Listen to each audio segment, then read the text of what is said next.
기다리고 기다리던 XT50 리뷰로 돌아왔습니다. 디자인, 이거 진짜 마지막까지 고민했습니다.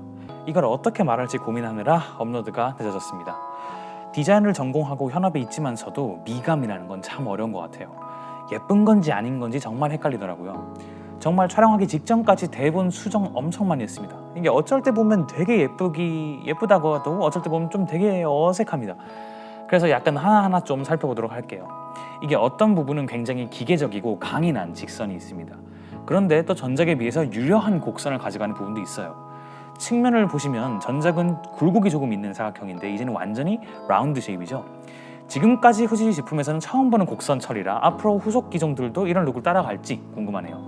XT50이라는 글자가 말려 들어가는 거 보이세요? 정말 신기하죠? 로고가 말려 들어갈 만큼 곡선을 대담하게 사용했어요. 그리고 정면에 보시면 상단 플레이트가 위로 갈수록 좁아집니다. 이것 역시 처음 시도하는 디자인이에요. 뭔가 부피가 바디를 깎을 수 있는 부분을 다 깎아서 최대한 작아 보이게 만들려고 노력한 느낌이 들어요. 그런데 또 그 와중에 날카롭게 깎인 부분들도 있어요. 그립이 동그랗게 나오다가도 날카롭게 깎이고 뾰족한 모서리에 선들도 많이 지나갔고요. 글쎄요, 디자인이 뭐랄까 처음 시도하는 부분이 많은지라 약간 과도기 같은 느낌입니다. 이걸 다듬고 다듬으면 후속 기종은 좋아질 것 같은데 일단 저는 두 가지 디자인 언어가 충돌하는 느낌이에요. 기존의 후지가 가진 클래식하고 날카로운 선들과 부드럽고 류한 곡선의 만남이라고 정의할게요. 어떤 사람들은 진짜 못생겼다고 하고 어떤 사람들은 너무 예쁘다고 하더라고요. 저는 처음에는 어색했는데 볼수록 눈에 익게 됩니다. 확실한 건 지금까지 후지 디자인과는 다른 부분들이 많을 테니 꼭 실물 보시고 판단하시는 게 좋을 것 같아요. 물론 사진보다는 실물이 나아요. 다이얼과 같은 부분은 조작성 부분에서 다루도록 하고요. 디자인에서 한 가지 불만인 부분이 있어요. 바로 후면 디스플레이입니다. X백 시리즈는 6은 물론이고 전작인 V부터 틸트 디스플레이인지 모를 정도로 유려하게 디자인이 되어 있거든요. 그래서 틸트를 쓰지 않을 때는 정말 틸트가 안 되는 것처럼 일체감 있게 잘 디자인했어요. 그런데 얘는 유려한 하단 플레이트를 다 갉아먹을 정도로 후면 디스플레이가 너무 투박해요. 틸팅 방향과 각도도 X백 V랑 비슷한데 왜 대체 얘는 이렇게 일체감 없이 디자인했을까요? 저번에 디자이너 분이랑 인터뷰 해보니까 X백 V 디스플레이를 그렇게 유려하게 하기 위해서 정말 오랜 시간 고생했다고 했는데 얘는 좀 더 중급기니까 그런 노력을 안 들인 걸까요? 아쉽네요. 그것만 잘했어도 새로운 디자인, 곡선 디자인이 훨씬 더 설득력이 있을 수 있었을 것 같아요. 또 새로운 색상 기기를 보면 마음이 달라지잖아요.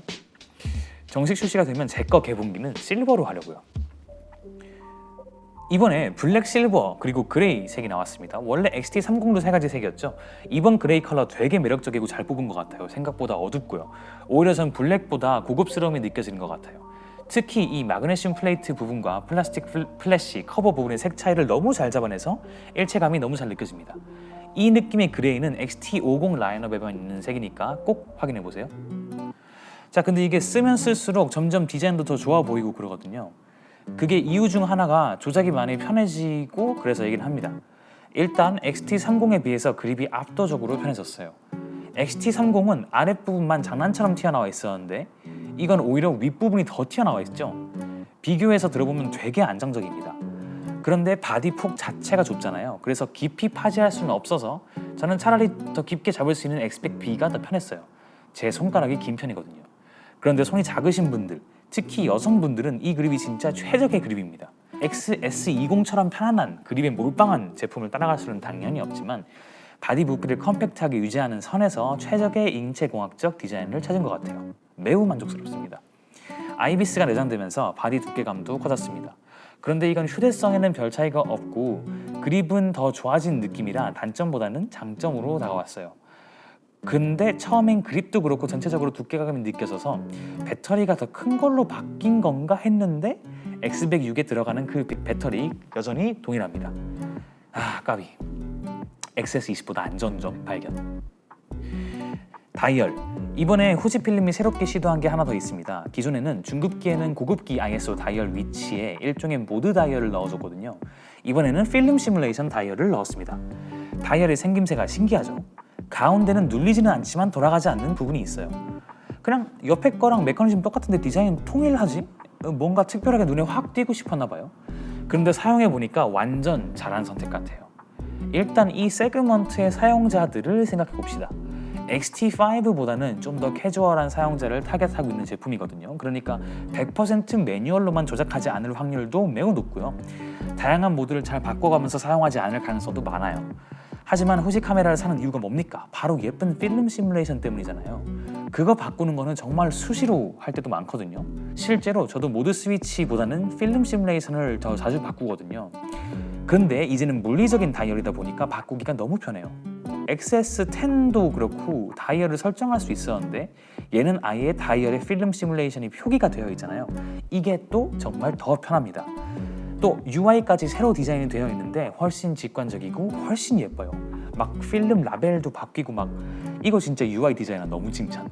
완전 칭찬. 이제 뷰파인더에서 눈을 떼지 않고도 필름 시뮬레이션을 바꿔가면서 지금 상황의 각 필름 시뮬레이션이 컬러를 어떻게 다루는지 바로바로 비교할 수 있게 되었고 훨씬 그 상황에 맞는 필름 시뮬레이션을 가지고 촬영하는 것이 용이해졌어요. 이거 반응 진짜 좋을 것 같고 앞으로 중급기에는 이거 이렇게 들어갈 가능성이 높을 것 같아요. 그런데 이 필름 시뮬레이션 다이얼도 완벽하지는 않습니다. 일단 내장 모든 필름 시뮬레이션 다이얼이 다 표기되어 있지가 않아요. 이거 어떤 기준으로 필름 시뮬레이션을 표시했는지 모르겠는데 아크로스, 노스텍 네거티브, 클래식 네거티브, 레알레이스, 클래식 크롬, 아스티아, 벨비아, 프로비아만 있어요. 그러면 모노크롬, 이터나 블리치 바이패스, 프로 네거티브 뭐 이런 게 없잖아요. 대신 커스텀 다이얼 버튼 3개가 있어서 메뉴에 새로 생긴 필름 시뮬레이션 다이얼 설정에서 나머지를 여기에 할당할 수는 있어요. C 같은 경우에는 메뉴에서 필름 시뮬레이션에 설정되어 있는 걸 사용하고요. 좀 희한하죠? 그럼 커스텀 버튼이 있으니까 우리는 필름 시뮬레이션 레시피를 그래도 3개나 설정할 수 있는 건가요? 라고 생각하실 수 있죠? 저도 사실 그게 가장 궁금했습니다. 후지 필름을 많이 쓰시는 분들은 뭐 그레인, 화이트 밸런스, 톤 곡선, 색 농도 이런 걸 건드려 가지고 새로운 느낌의 필름 시뮬레이션을 만들잖아요. 그게 저장할 수 있는 줄 알고 저도 너무 좋아했는데 결론부터 말하면 안 됩니다. 그런 다른 설정들은 여기에 저장되지 않아요. 예를 들어서 색농도를 플러스 2를 했다. 그러면 그냥 모든 필름 시뮬레이션 버튼에 그게 깔리는 거지 한 커스텀 버튼에만 저장되는 게 아니에요. 이 후지 필름 이거 반쪽짜리 커스텀 버튼 아닙니까?